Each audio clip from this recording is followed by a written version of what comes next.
UP में गजवा की बात भी खूब होती है, भगवा की बात भी खूब होती है। यूपी के खबरों में दंगा भी रहता है और गंगा भी रहती है। यूपी में सनातनी की बात भी खूब होती है और तनातनी की बात भी खूब होती है। ये सारी बातें एक बाबा के इर्द गिर्द होती हैं, योगी आदित्यनाथ। आज यही सारी बातें फिर हेडलाइन बन रही हैं, लेकिन बाबा इस बार दूसरे हैं। ये बाबा हैं बागेश्वर। धीरेन्द्र कृष्ण शास्त्री पदयात्री हो गए हैं। दिल्ली से चल दिए हैं वृंदावन के लिए। सीधे सीधे हाईवे से नहीं जाएंगे, गांव गांव होते हुए जाएंगे। 400 गांव से गुजरेंगे। रात में प्रवास भी होगा, प्रवचन भी होगा। बाबा बागेश्वर राजनीति पर सीधे सीधे नहीं बोलते, लेकिन बिना बोले सब कुछ बोल देते हैं। तो अगले कुछ दिन यूपी में क्या होगा? यूपी में 2-2 फायर ब्रांड बाबा एक साथ होंगे तो फिर तापमान कहां तक पहुंचेगा? बाबा बागेश्वर की इस पदयात्रा में सियासत देखी जाएगी या नहीं देखी जाए? रिपोर्ट देखिए, आपको खुद सब समझ आएगा। तुम कितना भी हमें मिटाओ, हम मिटेंगे नहीं, हम झुकेंगे नहीं, हम रुकेंगे नहीं। ये गंगा के लिए नहीं, गंगा के लिए पदयात्रा है। ये तनातनी के लिए नहीं, सनातनियों के लिए पदयात्रा है। तुम हटना नहीं, डटना। तुम उलझना नहीं, सुलझना। तुम चलते रहना, क्योंकि चलोगे नहीं तो हिंदू एक नहीं होगा, और हिंदू एक नहीं होगा तो भारत हिंदू राष्ट्र नहीं होगा। 3 राज्य, 10 दिन, 150 किलोमीटर, 400 गांव, 2 लाख लोग। बाबा बागेश्वर अपने सबसे बड़े मिशन पर निकल चुके हैं। अब प्रण ठान लिया, सबने मन में मान लिया। साधु संतों का कमंडल और बागेश्वर धाम का मंडल 16 तारीख तक चलेगा। बाबा बागेश्वर ने ठाना है, हिंदू राष्ट्र बनाना है। गांव गांव, गली गली, घर घर जाना है, हिंदुओं को जगाना है। गांव गांव, गली गली में शोर होगा, सनातन का जोर होगा, हिंदुओं की एकता होगी, धर्म विरोधी और देश को बिगाड़ने वालों की ठटनी बनेगी। आचार्य धीरेन्द्र कृष्ण शास्त्री का संकल्प अटूट है। दिल्ली टू वृंदावन, ये सनातन का बिल्कुल नया रूट है। ये पदयात्रा 80 करोड़ हिंदुओं की है। भारत में रहने वाले 150 करोड़ भारतीयों के हित के लिए 150 किलोमीटर की पदयात्रा है।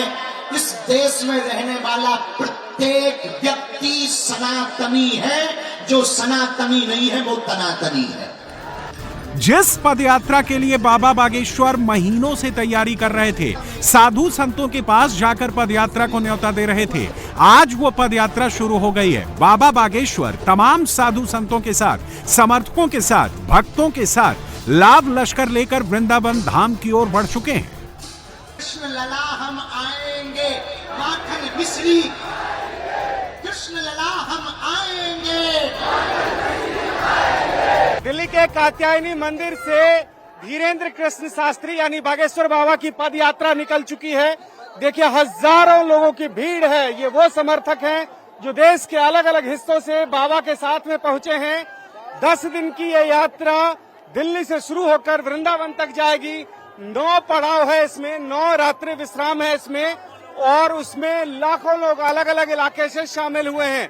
बाबा ने सीधे सीधे अपने तमाम जो समर्थक हैं उनको ये कहा है कि ये पद यात्रा जात पात को खत्म करने के लिए है। ये सनातनी की एकता के लिए ये यात्रा निकाली जा रही है। बाबा बागेश्वर ने आज दिल्ली के कात्यायनी मंदिर से पद यात्रा शुरू की। ये यात्रा दिल्ली से वृंदावन तक जाएगी। 150 किलोमीटर की यात्रा में 10 दिन लगेंगे। 9 जगहों पर रात्रि विश्राम का इंतजाम किया गया है। यात्रा में शामिल होने वाले सभी लोगों के लिए खाने पीने का इंतजाम भी बाबा बागेश्वर की तरफ से ही किया जाएगा। लेकिन सबसे बड़ा सवाल यह है कि 7 नवंबर को ही यह पदयात्रा क्यों शुरू की गई और इस पदयात्रा का मकसद क्या है? बाबा बागेश्वर ने खुद इसके बारे में इंडिया टीवी को बताया। शास्त्री जी, सबसे पहले बताएं कि क्या जरूरत आपको पड़ गई 150 किलोमीटर हजारों लोगों के साथ, लाखों लोगों के साथ पैदल चलने की? 150 करोड़ भारतीयों की रक्षा के लिए, हिंदू एकता के लिए हम सनातन हिंदू एकता पद यात्रा कर रहे हैं। हमारा उद्देश्य केवल इतना है, हिंदू एक हो जाए, छुआछूत भेदभाव मुक्त भारत हो गए।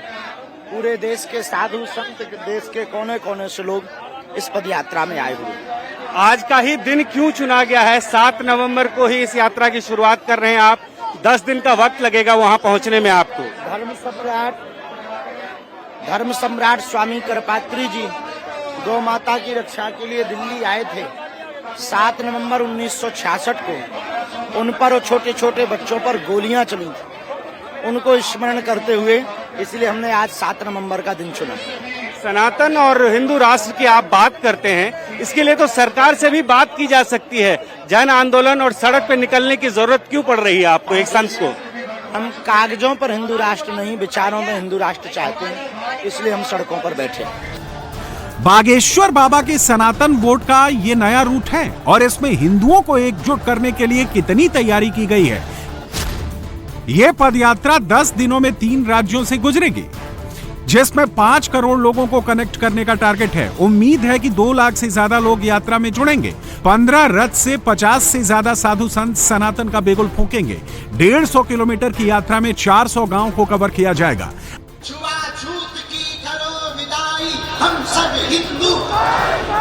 10 दिन की इस यात्रा में 150 किलोमीटर चलना है बागेश्वर बाबा को, और इस 150 किलोमीटर की यात्रा के दौरान इन्होंने साफ कहा है कि हमारा मकसद किसी को परेशान करना नहीं है, लेकिन लोगों को इन्होंने शपथ दिलाई है कि जो हमें छेड़ेगा उसको हम छोड़ेंगे नहीं। ये प्रण लिया है लोगों ने। और इसके साथ साथ ये भी बाबा ने कहा है कि जिस किसी को भी इस राष्ट्र की यात्रा में, राष्ट्रीय यात्रा में परेशानी हो रही है तो वो सुन ले कि हम लोग दंगे वाले नहीं हैं, हम लोग गंगा वाले हैं। आज दिल्ली में जब इस पदयात्रा की शुरुआत हुई तो उससे पहले यहां मौजूद लोगों का जबरदस्त उत्साह नजर आया। पदयात्रा में शामिल होने के लिए देश भर के कई राज्यों से लोग पहुंचे। सबका मकसद एक है, भारत को हिंदू राष्ट्र बनाना है और इसके लिए हिंदुओं को जगाना है। भारत हिंदू राष्ट्र की। क्यों इस यात्रा में शामिल हो रही? इस यात्रा का मकसद पता है? भारत हिंदू राष्ट्र घोषित हो। अच्छा, आप कितना विश्वास है कि धीरेन्द्र शास्त्री जी ये कर पाएंगे? 100%। आप यार मैं माता काली दरबार से गुड्डू गुरु जी, माता काली दरबार से गुड्डू गुरु जी। क्यों आप लोग इस यात्रा में शामिल होने आए हैं? हमें भारत को हिंदू राष्ट्र बनाना है, जो हमारा सनातन धर्म है सबसे आगे जाए, जब सबसे श्रेष्ठ सनातन धर्म है हमारा, तो उसी को आगे पहुंचाने के लिए हम लोग सब यहाँ समर्थन कर रहे हैं गुरुदेव महाराज का। क्यों आए हो यहाँ पे? जैसे महाराज जी ने बताया, हम भारत को हिंदू राष्ट्र बनाना चाहते हैं और हमारी बड़ी उम्मीद है, बड़ी हमारी आस्था है, हम इसी के लिए प्रयास कर रहे हैं। हमारे गुड्डू महाराज जी माता काली दरबार से हम जुड़े हुए हैं और हम लगातार प्रयास कर रहे हैं महाराज जी के साथ।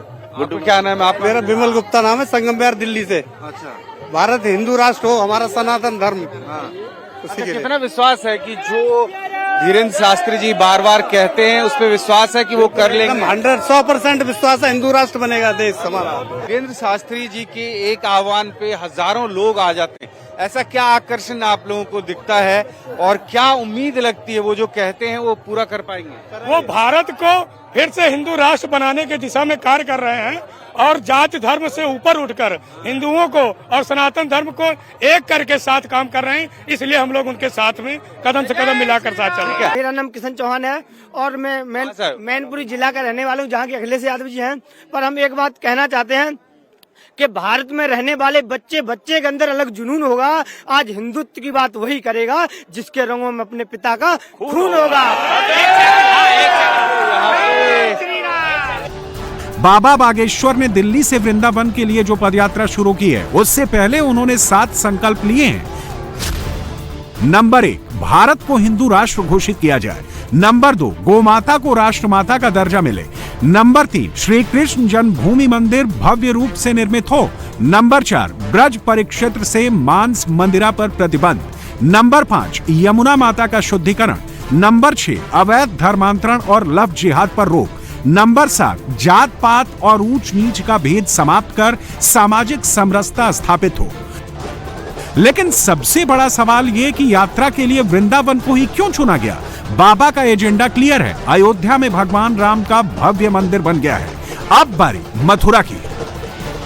हम माया और शक्ति की नगरी से माधव और भक्ति की नगरी जा रहे हैं। ये पूर्ण धार्मिक और आध्यात्मिक वैचारिक यात्रा है, इसलिए तो ये वृंदावन जा रही है, वरना वृंदावन से दिल्ली आती है। कुछ लोग कहते हैं कि 80 करोड़ जनता जहाँ पे है, 80% जनता जहाँ हिंदू है, वहाँ हिंदू जगाने की जरूरत आपको क्यों पड़ रही है? पहले से ही जागृत हिंदू अल्पसंख्यक हो गया है, इसलिए हिंदुओं को जगाने की और बचाने की आवश्यकता है। वर्तमान सरकार से कितनी उम्मीद है आपको? हमें लोगों से बहुत ज्यादा उम्मीद है, इस देश के प्रत्येक व्यक्ति से उम्मीद है। एक आखिरी सवाल, भगवान कृष्ण की जन्मभूमि पे आप जा रहे हैं, क्या कृष्ण जन्मभूमि मंदिर भी बने, वहाँ पे विवाद खत्म हो जाए, उसकी कोशिश भी होगी आपकी? भगवान से प्रार्थना करते हैं जल्दी कोर्ट जो है फैसला दे दे ताकि भव्य दिव्य मंदिर बने। बाबा बागेश्वर की सबसे बड़ी खासियत यह है कि वो सबको मिलाकर, सबको जोड़कर चलते हैं। जिस तरह बाबा के मंच पर देश के तमाम साधु संत एक साथ नजर आते हैं, उसी तरह वो जाति में बटे हिंदुओं को भी एकजुट करने की बात कहते हैं।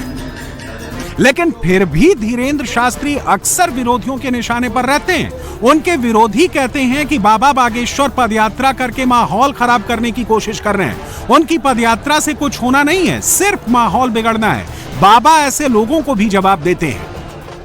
अब लोग हमसे आज पूछ रहे थे कि बाबा पदयात्रा से क्या होगा।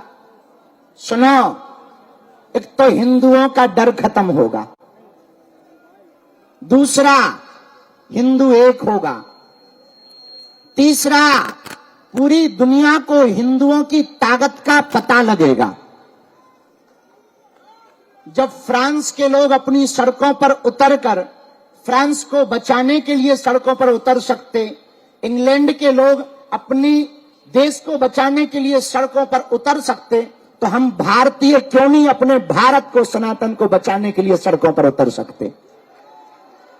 किसी ने हमसे कहा बाबा यात्रा से दंगा होगा। हम कहा दंगा वाले ठटड़ी के बड़े दूसरे हैं, इसमें गंगा बहेगी। ये दंगा के लिए नहीं, गंगा के लिए पदयात्रा है।